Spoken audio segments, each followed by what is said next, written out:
Have you ever did something or made a decision that you later regretted and it was so big that it had implications throughout your entire life? I know I have made some decisions that I regret, but not many that just lasted for my lifetime. We know that God is a God of redeeming. He redeems times and situations. So we're going to jump back off into the book of Ruth in chapter 6. Ruth has decided that she can't stay in Moab anymore, and she's going back to Bethlehem. The famine in Bethlehem is over. But here we go. In chapter 5, she was going back. We're going to start at 6. It says, then she arose with her daughters-in-law that she might return from the country of Moab, for she had heard in the country of Moab that the Lord had visited his people by giving them bread. Therefore she went out from the place where she was, and her 2 daughters-in-law with her, and they went on the way to return to the land of Judah. And Naomi said to her daughter-in-law, go return to her mother's house. The Lord had dealt kindly with you, as you have dealt with the dead and with me. The Lord grant that you may find rest, each in the house of her husband. So she was telling them, hey, listen, you need to go back with your people. You need to go back home. The Lord has dealt kindly. I pray that the Lord dealt kindly with you, because you have dealt kindly with the dead. My 2 sons who are no longer here. Now I need you to go back to your people so you can go find husbands, because you no longer have a husband. Okay? So she kissed them, and they lifted up their voices and wept. So they wept. And they said to her, surely we will return with you to your people. So they wanted to go back with Naomi. Now, they from Moab. They never been to Bethlehem, okay? It's like going from the south to the north. They never been there. They don't know what it's like. All they know is that Naomi, her sons treated them good, and obviously something else happened. Watch this. But Naomi said, turn back, my daughters. Why will you go with me? Are there still sons in my womb, that they may be your husband? Turn back, my daughters, go, for I am too old to have a husband. If I should say I have hope, if I should have a husband tonight, and should also bear sons, would you wait for them until they were grown? Naomi is saying, listen, what do I have to give you? What do I have to offer you? I'm older in age. I don't have any children in my wombs. And if I did, if I had favor and I was able to find a husband, would I be able to have children that you would wait for until they were grown so you could take them as husbands? She know that's a no. Keep it a buck, keep it real. You can't wait that long we know that we be feeling this ticking time, in our essence, in our being, that tells us that time is running out, right? Fertility, neither one of them have children. So she said, will you wait if I had sons? Would you wait until they were grown? Then it say, will you restrain yourselves from having husbands?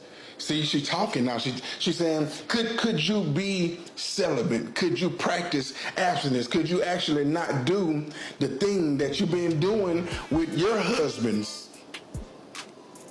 Okay. So, no, my daughters, for it grieves me very much for your sakes that the hand of the Lord has gone out against me.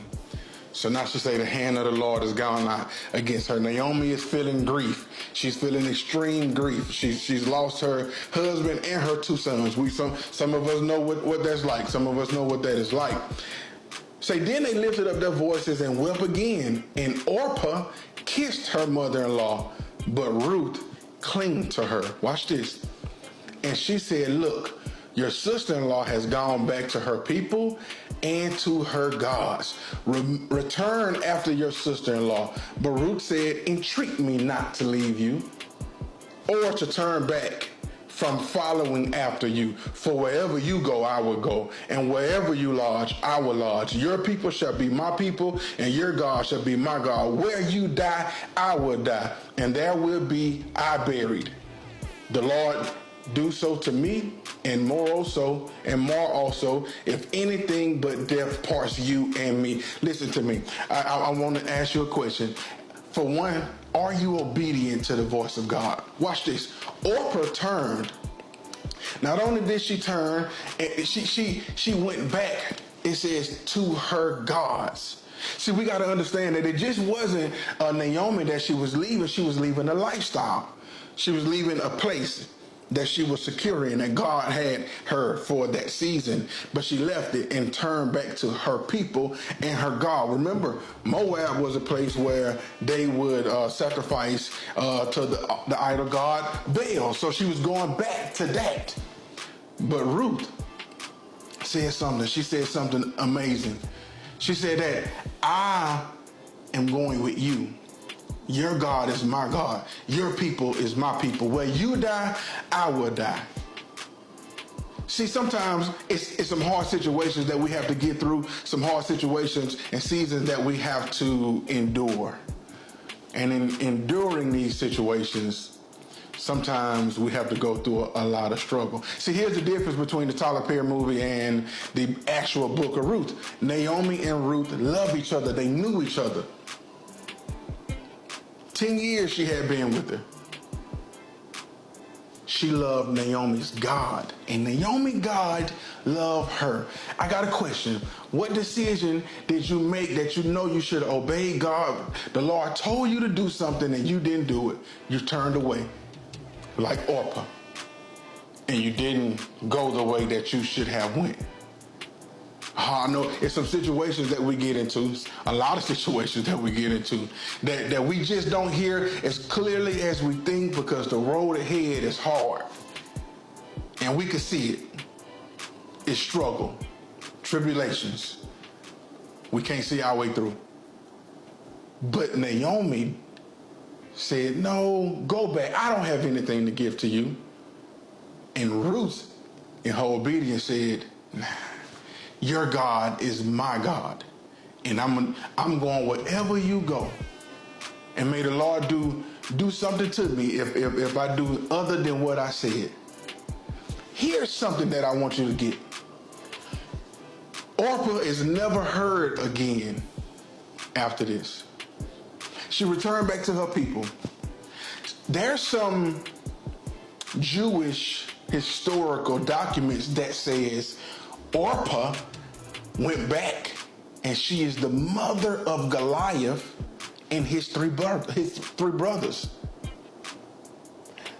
Regardless if it's true or not, we know that if Orpah went back to her people, she probably served their God. I'm saying, what situation have you went back to? What problem have you averted, but then found some type of way because it got too hard that you went back to that situation? We can't be like Orpah. Even though Ruth said go back, we got to know that when God is present in a place, that we have to stay there and endure. He said to those who endure to the end. And Ruth endures to the end. Orpah went back. Don't you go back. Okay. We're still in chapter 1, part 2. We'll see you next time.